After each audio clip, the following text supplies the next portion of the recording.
welcome to Elements of Ayurveda, Empowering Wisdom of Life. I'm your host, Colette, and in this podcast, I hope to empower you to take charge of your own health by sharing the holistic teachings of Ayurveda, the ancient healing tradition from India. We will also discuss topics like health and wellness, nutrition, yoga, fitness, meditation, breath work, and much more, as well as interviewing lots of inspiring people along the way. My humble wish is to help you to connect to your true nature, to Mother Nature, and to each other. If you like the content, be sure to subscribe to the show, and the new episodes will automatically download for you to enjoy. If you're new to Ayurveda, I recommend you listen to the first couple of episodes where I do an introduction to Ayurveda and the mind-body types. I've also set up a Facebook group for us to connect and to support each other, and I'd love for you to join me over at Elements of Ayurveda podcast group. And now, here's the show. Hello, and welcome to Elements of Ayurveda. Today, I'm here with Amy again. Hi, Amy. Good morning. Thank you for having me again. Always great. So today, Amy and I are going to talk about moving forward. In life, we all have periods of times when we're feeling stuck in a rut, and this could be due to a number of reasons. It could be due to our job or in our health and well-being or our relationships. And today, we're just going to talk about, and share our experiences of what we found has worked for us and kind of flesh it out a little bit about what we can do when we're feeling like we're stuck in this mud, stuck in this rut. And Amy, are you ready? I am so ready because I've been stuck in a rut and I've gotten out, and I can't wait to share with everyone some of the yogic and Ayurvedic principles that have helped me to get myself out of the mud. Great. Well, I'm going to start by sharing one episode in my life where I was really stuck in a rut, and it was back in my 20s when I was working in the financial world in Boston in corporate America. And I was in my little gray cubicle, and I really wasn't enjoying my job. It was just a paycheck. I think I mentioned this before in another episode. And I was really feeling trapped because I was, an immigrant in a new country. I didn't have that family support. And I needed to obviously pay my bills. I needed my medical insurance. I also had built up a lot of, vacation in the States. So you start with 2 weeks. So it's a big deal when you build up to 4 weeks. But I wasn't happy. And, I started researching jobs in what I was interested in health and fitness. And I just, was doing the pros and cons, and I figured out, I can't make this work. I can't just change to health and fitness and do a full-time career there because I won't be able to pay my bills. I won't be able to cover my expenses. So what I started doing was I decided I needed to keep my corporate job, and then I started going to the gym and started working there actually part-time so I could get a free membership. So that was not cost me any extra. And then when I was working there, of course, I got employee discounts. I was able to do their courses, and I did, yoga courses and spin classes, and then became a teacher. Before and after my corporate job, after those, at the end of the day, I'd go to the gym and teach. So that was how I kind of took those first steps. But it was after, I was 10 years in the financial sector, and it took me 10 years to kind of start making those steps. And I think, Amy, that's an important one, is just to take the first small step, and rather than being overwhelmed and look at the bigger picture, start with just that forward momentum, one step at a time. I love that idea. That really goes with one of the things that has helped me, is that when we have new beginnings and we want to move forward into a new realm, that we should be very conscious that we do it in a sattvic way. And sattvic means calm, balanced, centered, feeling expansive and spacious. And anything that we decide to start that makes us feel very rajas, very excited and anxious and all over the place and distracted, that is not a good way to start. And conversely, we don't really want to start something when we're in tamas, when we are lethargic and depressed and, sluggish. how something starts is how something finishes. So the first step with a new beginning is to get yourself in balance, get yourself in sattva, and start from there. And your story that you just told was exactly that. You didn't put yourself in a place where you were going to feel desperate or worried or anxious or depressed. You kept doing what you needed to do to pay your bills, and then you went and had fun and did something really wonderful for yourself as you started this new profession, which was to go to the gym, take classes, become a teacher. It sounds to me like you did it in a very sattvic way. Yeah, well, yes. And what caused that was because I just couldn't afford to take the big step. But I think you're right. I think it has to be small steps. There has to be some structure there.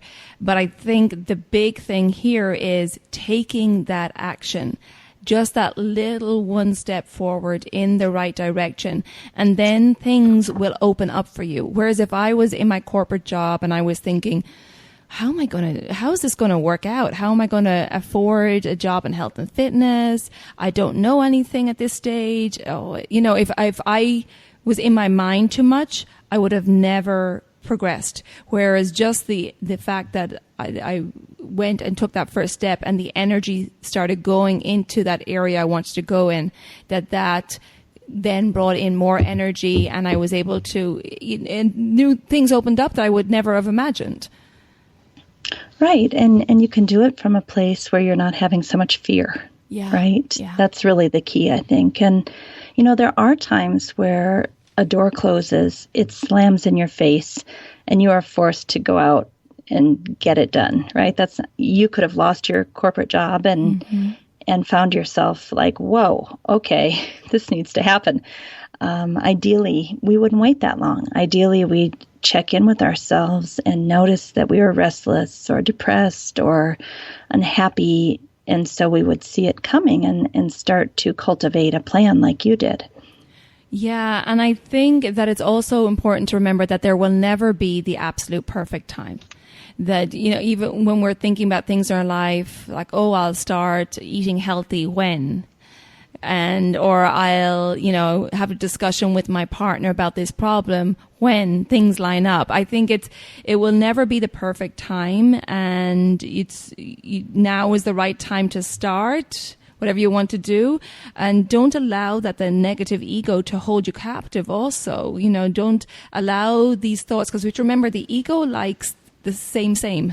The ego likes things to be a certain way, and it has a big fear of change. So when you're thinking about making new shifts, your ego is going to come in and go and say things like, that's not a good idea.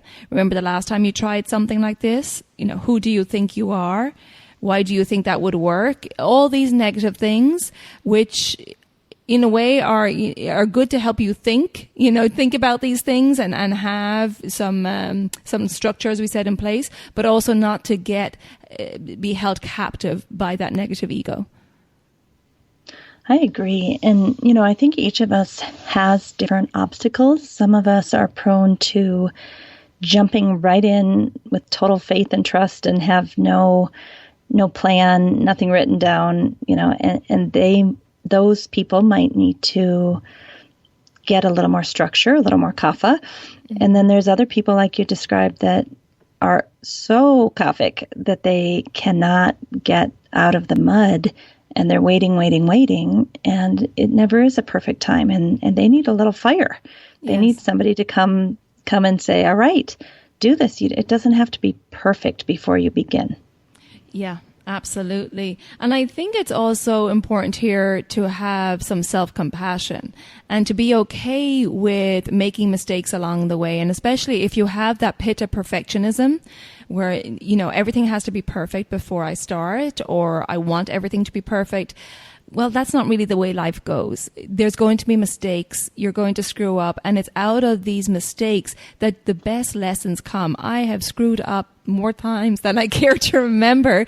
But I know that they've been my biggest lessons, and I've learned the most from these mistakes. And that to have that compassion, it's like, oh, okay, I messed up, but I'm going to take the lessons I learned and go forward with that, and, you know, put that information in my back pocket. And now I know. Now I know better. And to really just take it easy on yourself during the process.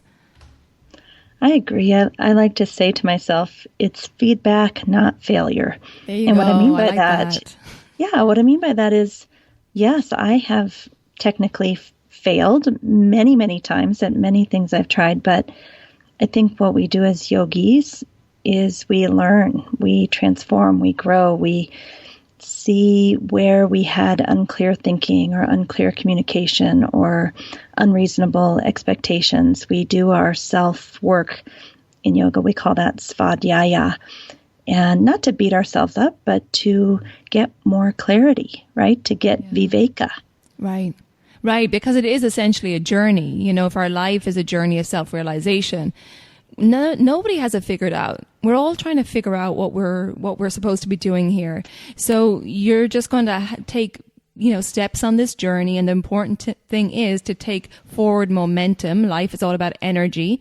And if we're stagnant, or like you said, if we have that tamasic, that heavy kaphic energy, that's going to retard things and hold us back. We need to have this forward momentum, this bit of rajasic fire, which is good in order to start things. It can be transformative. And we need to take those steps forward. And that's when things will conspire to help us along the way, but nobody has it figured out. So it's okay to make mistakes. Yeah, I don't mind me making mistakes for me, because I can really view it that way, that I'm an imperfect human being just doing the best I can with the clarity that I have at any given moment. I think what's really hard for me is when I disappoint someone else because I didn't have clarity. And so that's tough too, you know, this forward momentum and starting something new, just really trying to have as much clarity as we can. And then when we figure out we didn't, forgiving ourselves and hoping that the people that were also impacted will forgive us and be there for us, you know? Right. And I think the best way to handle situations like that, what I've found, is just to be vulnerable and say, you know what, I'm really sorry, but I screwed up. And I think once you admit to that and once you show your vulnerability, people will be like, oh my gosh, it's okay. No problem. We'll figure it out together. But I think if it's all about your approach to a situation like that. I used to be the type of person who is like, I can figure it out. I've got it all figured out. I'll do it on my own. I don't need anyone's help. And I wasn't vulnerable at all. I wasn't opening up. And I really noticed a huge difference when I started opening up more to people. And that it was when my relationships deepened and I started accepting help from people. So when you do screw up and you disappoint someone, just own up to it. And there's, you know, I'm all about freedom, and there's great freedom in that. It's just so relieving when you say, you know what, I don't have it figured out and I screwed up and I need your help, or I'm sorry I messed this up. And the other person is going to just really appreciate your vulnerability and help you out. Yeah, I think that's been my experience about 99% of the time. Recently, I did a Miaculpa and just laid my heart on the line and just said, look, here's the ways that I could have done better. And that person actually took all of that and used it against me and didn't do any self-reflection. And that was a very painful experience. I've never had that happen before. Usually it's exactly what you're saying. So what I come away from this experience with is, I think that's a person that I really needed to de-link or detach from. Exactly. That's what I'm thinking right now. Yes. So sometimes it's a blessing to allow your vulnerability to be seen and to admit where you were not perfect.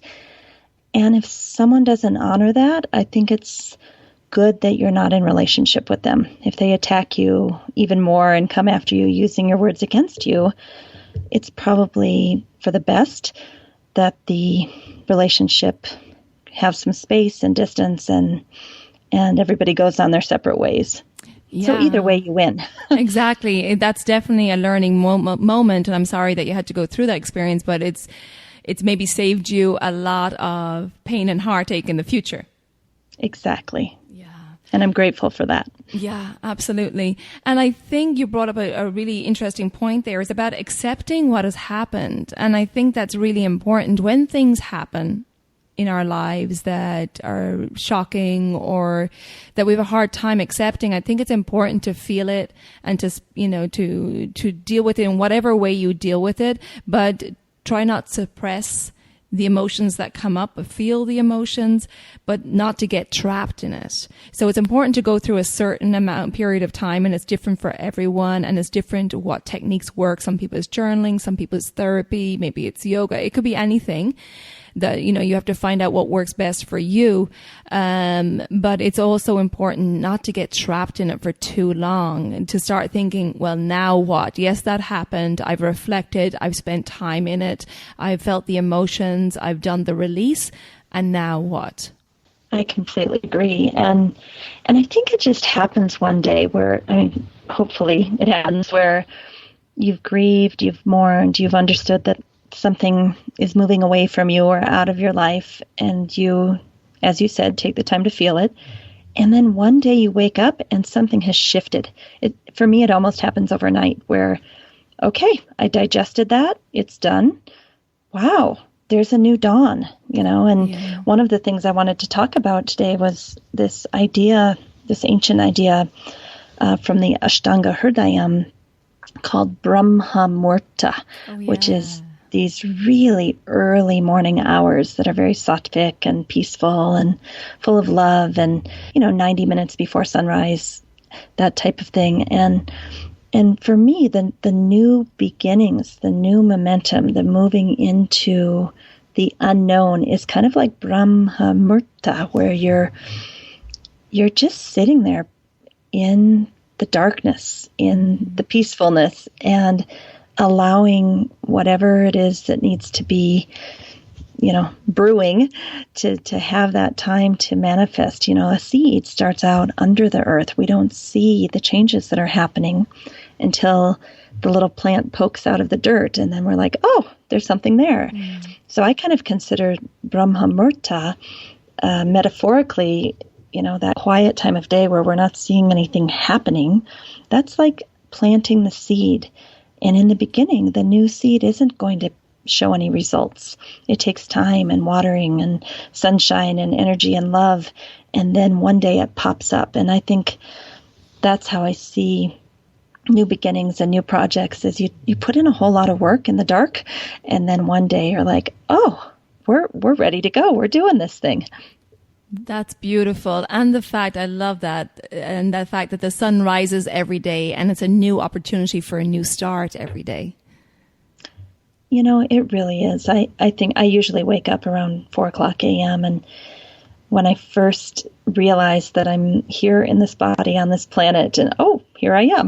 So my first thoughts, when I wake up are, today is a new day. What do you want to express? Who do you want to be? What creative things do you want to manifest today? It's really a beautiful habit that my body, mind, heart, spirit, soul has gotten into, that the very first thoughts are, I have a body. What do I want to do with it today? I have a mind. What do I want to manifest today? Yeah, that's beautiful. And I want to give some advice for people who don't quite wake up. I think we have a lot of sattvic practices. We have our daily dinacharya, which help keep us in balance so that both of us wake up bright-eyed and bushy-tailed in the morning with a good positive attitude. But for people who have a more tamasic mindset right now, that their temporary state is more tamasic, and they wake up late in the morning feeling groggy and feeling heavy, And I'd love to give some tips about, well, how do I change that? For me, my first tip would be, and I know we have many, Amy here, but the first tip would be to start getting your digestive fire moving, to start bringing in some warming spices. Of course, there's no one size fits all. It's individual, but start getting, especially if you're more tamasic, you're more that heavy energy in the morning, maybe you don't feel hungry, start getting some fresh ginger, maybe in your lemon water, start getting that digestive fire going with some warming spices throughout the day, and start getting your body moving too. The early hours of the morning is where it's really important, when that kapha energy is heavy from 6 to 10 a.m. is to get up and move. That's really important, because if you sleep in later into that time, like 7, 8 a.m., that kapha energy is going to take hold, and it's going to make you more tamasic, feel more lethargic. What advice would you give here, Amy? Well, I'm right there with you. I work with a lot of students for yoga therapy, and when I have a student who's in the kapha direction in terms of being imbalanced, I ask them, could you please get up before around 6 a.m., get up with the sun? And that's the last thing they think they can do. They just say, are you kidding me? That's not possible for me. And I slowly encourage them to start working in that direction, because if they wake up in the vata time of day, they're going to have more energy, more movement, more vata qualities all day long. Mm-hmm. So it's very counterintuitive, because they want to wake up later, but then they have the kapha qualities stuck to them all day long. So, I think it really does tie into our discussion about starting new projects and having forward momentum. Getting up early is life-changing. Yes. It is life-changing. It changes the qualities of who you are, of your mind, of your body, of your perception of the world. Everything shifts when you start waking up during vata time of day. Mm-hmm. So true. And then we need to rewind back to make sure that you're going to bed, as we always say, around 10, to be in bed early, so that you can wake up feeling alert and ready for the day at 4 or 5. I get up at 5 a.m. But getting up before or with the dawn is really key. And it's the most beautiful time of day. I love it. It's my favorite time of day. I love the stillness. The birds are just waking up, and there's a serenity, and it's also a really prana-rich time of day. And I really encourage my clients to get yourself out in nature at that time, whether you're walking your dog, you're exercising, or even sitting out on their front door steps or in your garden with your cuppa. If you don't have time to do a lot, at least take your cuppa tea or whatever outside and sit in nature for a few moments before you start rushing into the rest of your day. I love what you're saying. I have right out off my bedroom, I have a deck that looks out over the forest, and in the evenings I go out there and get the moon energy, and in the mornings I go out and listen to the birds before sunshine. It's the perfect way to go to bed and start our day. And one thing that I noticed that is so beautiful to me is that the birds start singing about 2 to 5 minutes before the first rays of the sun come up. I have noticed that. Yes. It's like, it's about to happen. The new thing is coming, the new day, the new dawn. Yeah. Yeah, when it was more winter time, when I was back in California, I would be up before the birds say, because it was obviously darker at 5 a.m. in the winter time. And then partway through my yoga, I would hear them start to chirp. I'm like, the sun is coming up. The rays are starting to peak. And it was so cute to hear them start chirping. But it is so good. And it's funny that you mentioned about the nature at the start and end of the day. I think I put up my Instagram post this week was the best day for me is when I start and finish my day in nature. And I try to do that as much as possible. If I do it, I try to do it every day, unless I have a social occasion in the evening, that my day starts and ends in nature, and that is pure bliss for me.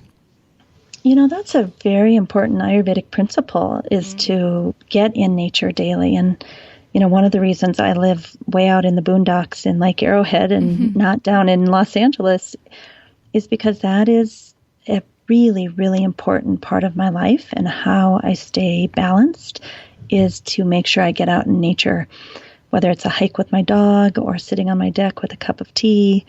It's just incredibly important. And I think even if you live in a city, you can still find a way to do that. It might be a little bit harder. Even if you're in a city, make a little even area in your home where you have some plants, or it's your little meditation area, or if you have a little deck, but find somewhere, or there's a local park you can go to. There's always somewhere.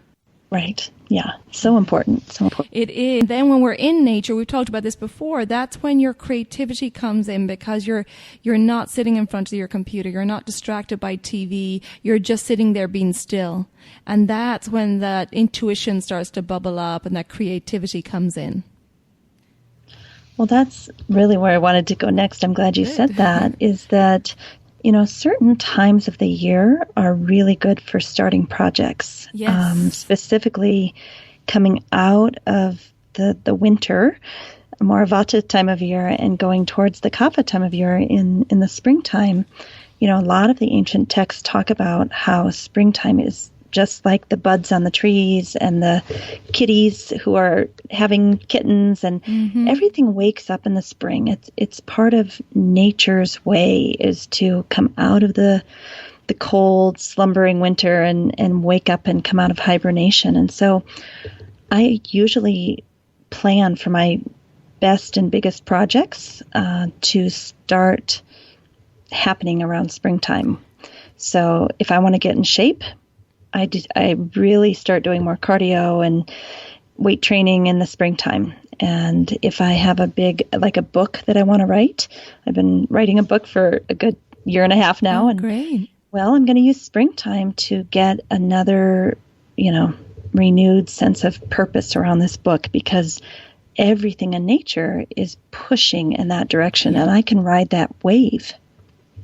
Absolutely. Yes. Everything in our life is cyclical. Like we are in a cyclical pattern in our bodies, with the circadian rhythm, with the seasons, with daytime and nighttime, with the lunar calendar, with women, with our menstrual cycle. So we need to respect that, and that everything has to have a lull period, a down time like sleep, and then an active time. And that we're not pushing all the time, and we know that that's what's wrong in our world right now, right? We're pushing too much and all the time. But I love what you're saying, Amy, about starting new projects in springtime. And in fact, we recommend in Ayurveda for a person high in Vata constitution, and most of us now we know have a Vata imbalance because of the society, Vata provoking that we live in, is not to start big projects in the fall or winter, because fall and winter is a season where the Vata energy is high. And if we have a Vata imbalance or high Vata constitution, this can lead to anxiety, overwhelm, mind spinning.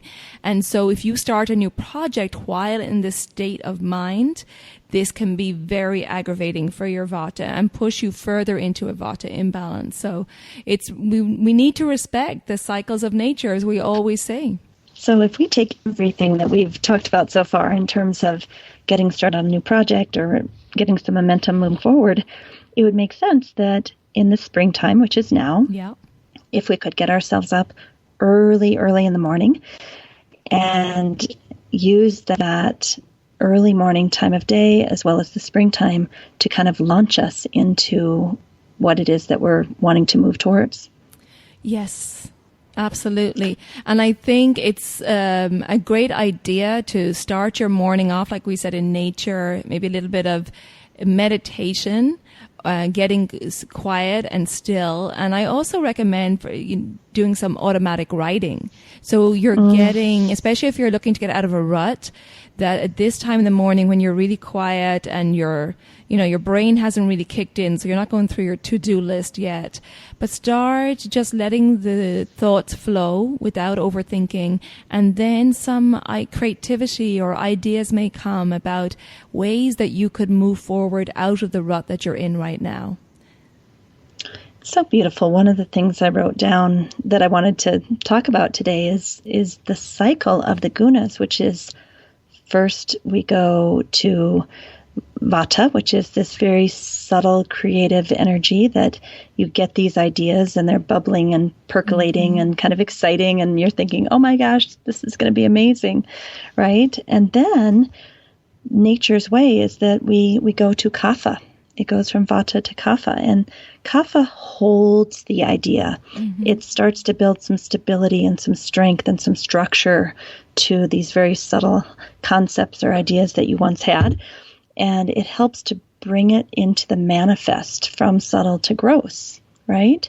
So we take it and we actually give it some structure. And then the Pitta phase comes next. And that's where we refine, we get clarity, we start to really get all of our systems in place and get all cylinders firing together in the same direction, right? So I think accepting which phase of the journey that we are on, whether we're in the subtle idea forming phase or the building structure phase or the refinement phase, is so important. And I think each of us is good at some of these and not so good at some of these. So for me, I'm really great at having a ton of Vata creative ideas. I could come up with business ideas, 25,000 of them a week. They just flow out of me. But taking each one to fruition, that's a whole heck of a lot of work. And then by the time it gets to the refinement stage, I'm kind of bored. So I really don't like refining as much. I don't want to proofread. So I've learned that I have to have other people help me with that phase of the work. Exactly. And I think two really good points that you brought up is acceptance of where you are in the process. And that comes back to that acceptance and that self-compassion, and then knowing where you need help. Because we all need support, and where are the areas, do some self-reflection and go, where do I need support? In order to move forward, what do I need? Maybe if you're in a kapha rut and you're feeling heavy and lethargic and you have no momentum, well, asking maybe a pitta fired up friend or a vata friend, can you meet them in the morning for a walk, or can you go do a class with them? But you have to take that first step and finding where you are and tuning in and knowing where you need that support. I think that's really key, Amy. Well, and it also ties into things that we want to manifest and create in partnership. And I've had several growth opportunities surrounding partnership. And as I go into the partnership, I want to have a lot of clarity about where my strengths are, where my weaknesses are, where my partner's strengths are, their weaknesses. And I want everybody to stay in their lane. Yes. If I'm really good at something, if I'm good at curriculum building, let me build curriculum. If you're really good at finances, be really great at finances. I don't do Excel spreadsheets very well. But what I've found is that as the partnership starts to deepen, everybody wants to get out of their lane. And the finance person wants to help build curriculum, and the curriculum person is saying, why aren't the finances this way or that way? And really, we all have gifts. And if we're coming into partnership, let's use what we're good at and what's easy for us and what our constitution, Vata, Pitta, Kapha, supports, and have everybody do their job. I think a lot of sadness and confusion comes from people not really having clarity about where their strengths are and how they are contributing to the manifestation of whatever it is the group is trying to move towards. So true. So true. Know your strengths. And actually, one of the things that I wrote down for a possible homework assignment today to help you is to write down your values. We talked about this before, Amy, to write down your personal and professional values in life. And from that, you can decipher what's important to you and maybe add your strengths in there, like Amy said, and always refer back to this list. And keep it with you and refer back to it for times when you're trying to figure out what's the next move. If you are going into collaboration, where do you fit into that collaboration? So always referring back to your values. I think that is a really great assignment to do so that you're sure of yourself. So you're not going into this new phase, into this new, whether it's a collaboration or this new relationship or work environment, unsure, that you are solid and sure in yourself. And that, of course, that's what we say, yoga and Ayurveda is all about, is about a self-study. So you know yourself so well that you have that confidence in moving forward. I just love that. A book that really helped me understand this on a personal and professional level is called Traction, Traction. And it's an entrepreneur book to help the young, naive entrepreneur figure out who she is. And the first thing he starts with is, what are your values? Because this is going to guide every decision. And when new opportunities come your way, you're going to look at your values and say, does that fit into my lifestyle, my values? Is this going to match up with the values that my clients or customers have? Because hopefully you and your clients and customers have the same values, right? And it helps you really sort out what you should take on, what you should let go, what you should pass on to someone else. Mm-hmm. One of my really important values that I keep referring back to is slow and sustainable growth over time. I'm not a one-shot wonder. I'm not going to get everybody excited to join me in this 30-day thing that's going to be great and be gone. I'm the slow kapha Mother Earth that's going to grow her plants over the 30-year period. And even beyond that, one of my mentors, her name is Eleanor Criswell, she talks about the seeds that she's planting today that will not sprout until 40 or 50 years after she's off the planet. Oh my gosh. Talk about slow, sustainable growth over time. Yeah. That's her real goal.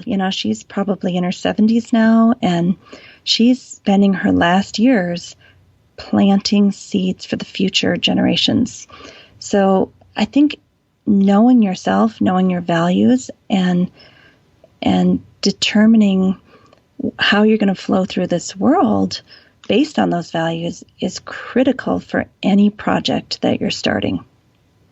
So true. And I really would advise anyone out there listening who's stuck in that rut is to take time and start to reflect, first of all, on what your values are, and then take time to write them down and really think about where you want to go and what would be your ideal scenario.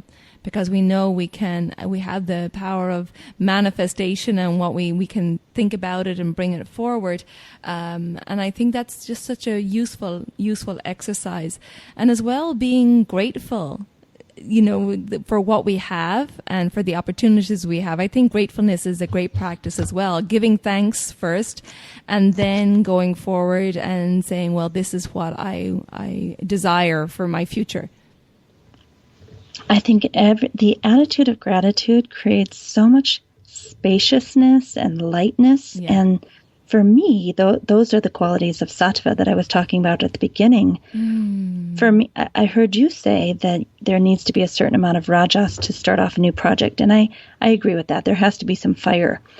But for me, the initial, the pre-action phase must be spacious and light and sattvic, where the creativity bubbles up and that beautiful idea comes to your mind during meditation, and you're like, oh my gosh, this is what I want to do.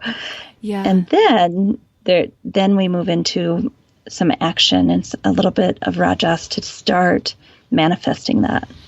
Absolutely. Yes, I agree. And I love that you said, was the attitude of gratitude brings spaciousness. Yes, because if we're too rajasic, right, if we are pushing and trying to force something, that never works.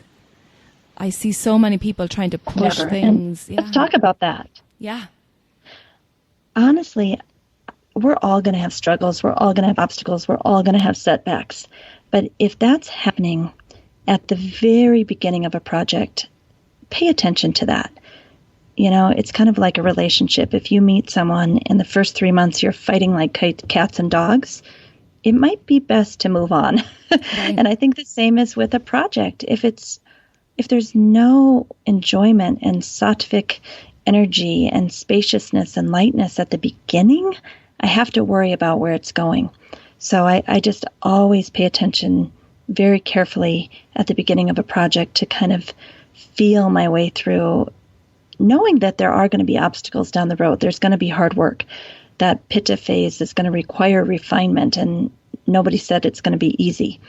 But I think all the obstacles and hard work actually should come at a different phase rather than the very, very beginning. That's so true. Yes, if you're getting stone walls coming up and in each direction that you go in, it's definitely a sign that maybe it's not right for right now. And again, not trying to push through those walls or trying to force things, because it never comes to fruition, and it's just going to exhaust you. And maybe there's another way. So I think in moments like that, it's time to step back. And especially if you're doing something that you don't enjoy, right? I would definitely reflect on, why are you doing it? What are your values? What are your reasons? What's your objective for doing it? And sometimes it's the right project at the wrong time. I was trying to start a yoga therapy school 3 years ago, and I, over an 18-month period, was running into wall after wall after wall. My head hurt. I was just like, why can't this happen? And so I put it on the back burner. I said, okay, clearly not divine timing. I worked on some other projects which needed to be done anyway. I let it go. I didn't know if it would ever happen. And then last August, I kind of got this sattvic feeling around it, like, oh, maybe now's the time. Maybe I'll dip my toe in the water and see what happens. And it's been very smooth sailing. I mean, things are just flying for me, right? So it was the right project for me. It was within my dharma, within my karma, right? But it was the wrong time. Yeah. And now is the right time. Yeah. That happens a lot. I've definitely had those experiences, and just knowing and accepting that when you see that it's not going the way you planned, or that it's too many obstacles are coming in, again, it comes back to that acceptance and not giving it up on completely like you did, Amy, but just going, okay, it's not the right time right now. Exactly. And accepting that.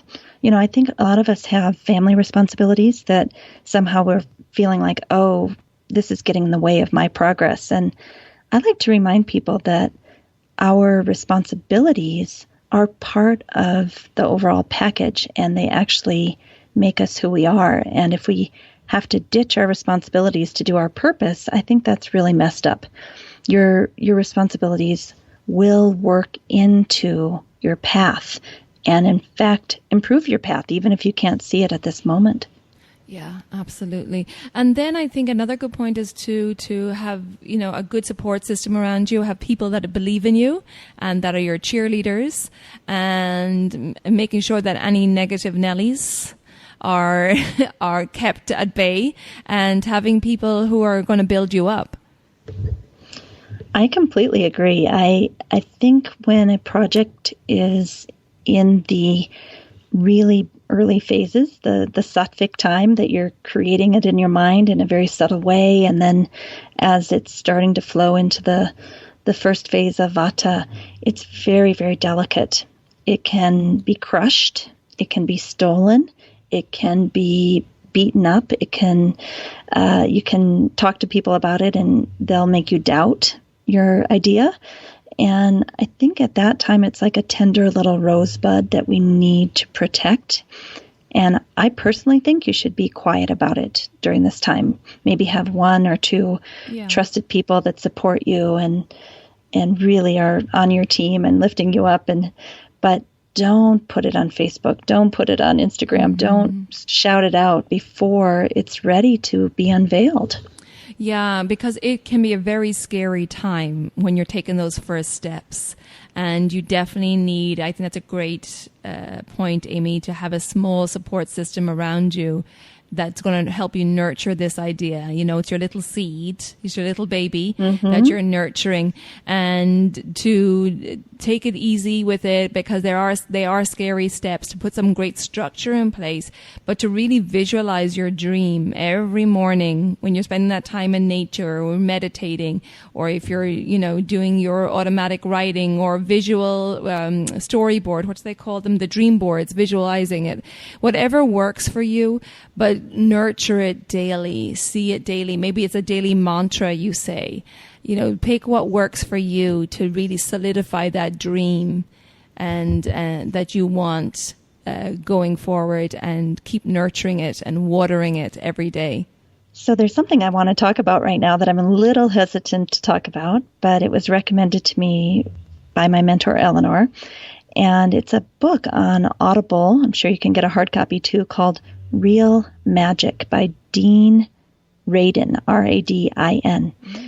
And it's about parapsychology and how it is that when we set ourselves up with a vision board, or when we really in our mind's eye can get a lot of clarity about a project and what we want that project to end up as in 1 year, 3 year, 5 year, 10 year, whatever your plan is, that having that in your mind's eye impacts your thinking, your decision making, and your actions today. Absolutely. So it's almost like the precognition of knowing that it will manifest for you gives you strength, gives you courage, helps you to make decisions that if you were looking at it from today, you might not be able to have the courage to do. But since you're looking at it from 20 years from now, already seeing it manifest, you make different decisions today to get there.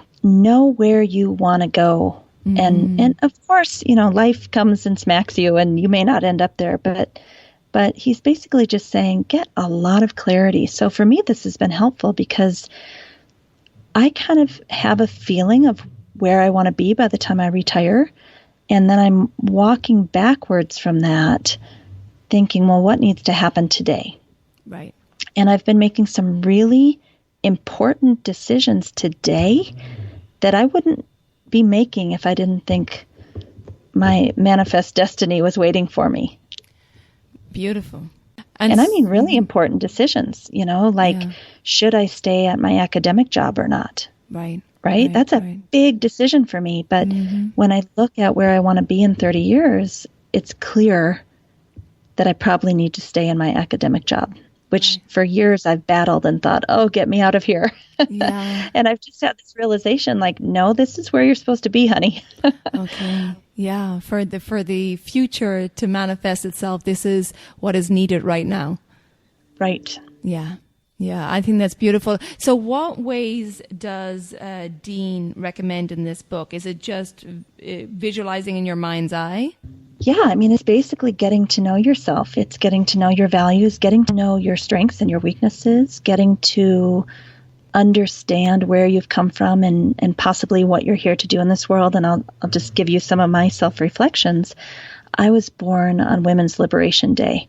I love that. And I don't think that's a coincidence. I truly believe that my little soul said, okay, that's the day where the women are burning their bras in the streets. Let's pop her out. I love it. And my parents were both social activists. And so to me, cultivating the feminine, the Shakti, the empowerment of women is a huge, not only part of where I came from, but where I want to be by the time I'm 70, right? So what he's suggesting is to look at these types of things and pick a likely path for yourself that you can see you would be really happy manifesting, right? And then look behind, look in front, and decide, what do I need to do today to get there? So one of my major things I want to do while I'm still on the planet is empower women and young women, give them education, all sorts of things. And that's a big part of what I want to do. And therefore, academic research studies and the credibility that my academic career gives me I think is probably going to be really important if someday I'm on a world scale talking about women's issues, to be able to say she's been a college professor for 35 years and she's done these studies on women's issues. Like, it's not just a day job when I think of it like that.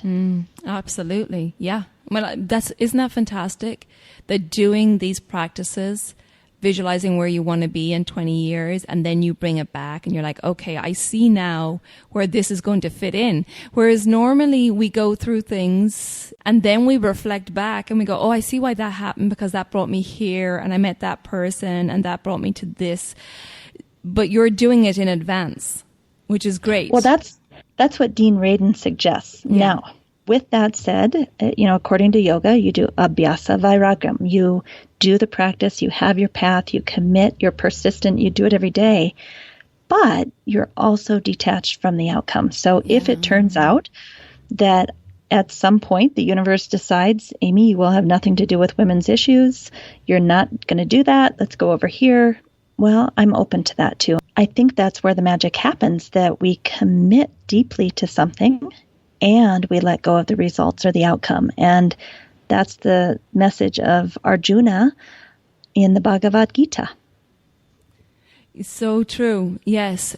We don't know what the future holds, and we can certainly have a scenario that would be our ideal, but we almost have to say that or something better, right? Because we don't know what can happen in the future. And I think we can't even imagine in our wildest dreams what we are capable of. I agree with that. And I say, go for the gold. Yeah. You are capable of amazing things, right? And maintaining a simple life at the same time. I think you and I we want to change the world and maintain our peace. So I think we don't dream big enough. I think that we limit ourselves and have self-doubt. Yeah. I agree. I think we should feel the scared feelings we have, feel the fear, respect that feeling. It's our negative ego trying to protect us, and go, okay, cool, I feel it. I understand. You're just trying to protect me. But take that step, take that leap. And even if you don't have it all figured out, take the leap and you'll figure it out along the way. Exactly. And each person has their own unique way of expressing it. So not everybody has to go all over the world and give talks. Not everybody has to write a book. Your way may be changing the culture of your child's classroom, which then changes 25 kids and their trajectory for their lives. That's a big deal. That's huge. Yeah. Yeah. Yeah, so I think that's a great reminder for everyone that you don't have to have these massive things happen. We can start in our own families. We should start with our own selves first, right? We always talk about getting ourselves in balance, bringing the Ayurvedic and the yoga practices in to start with ourselves, and then start with your family. But you have to start with home base first, and then allow your soul to speak to you about what it is that's your purpose. And whether that be something on a large scale or something on a smaller scale, but even the smaller scale things can have huge effects. I completely agree. And I think it can sometimes be overwhelming when you're starting something new or trying to get some momentum, especially today. It seems overwhelming, but I think self in balance. And if you just do that, the rest is going to flow. The rest is going to open up for you. You don't have to think through every step and have every step mastered. You just do your best to stay in balance and listen and be awake and have clarity. And then you will know each moment of each day what the next thing is that you need to do. Absolutely. Great advice, my dear. And I'd love to finish up today by just reminding people that, start with that values practice. And like Amy said, start with bringing yourself into balance, understanding yourself, like we always talk about with the yogic and the Ayurvedic practices, understanding your true nature, bring yourself into balance, get your digestive fire going. Get to bed nice and early, get up with nature, with the sunrise. There are some really key things to start you moving forward. Anything else you wanted to add to that, Amy? I think that about sums it up. Yes, and I'm going to end with, when I was thinking about this earlier, the Leonard Cohen line from his song said that there's cracks in everything, and that's how the light gets in.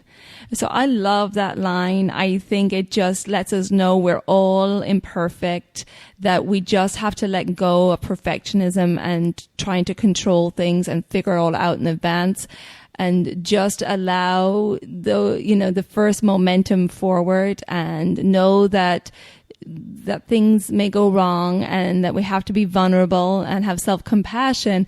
But when things go wrong, that there are huge lessons to learn, and that's how that light is coming in to light up your soul and could gain momentum going forward, so that you can go forward and do what's right for you in this world. 100%. Couldn't have said it better. Thank you, my dear. As always, Thank you. Another great Thank chat. you. I appreciate you sharing all your wisdom today. Got some great stuff in there. And thank you, everybody, for tuning in. I appreciate your support as always. We love to hear your feedback. Head on over to the Elements of Ayurveda podcast group on Facebook. That's where we can support each other. You can ask questions, and I love to connect with you there. All right. Take good care, everybody. And thank you again, Amy. We'll chat soon. Okay. Thanks. Bye.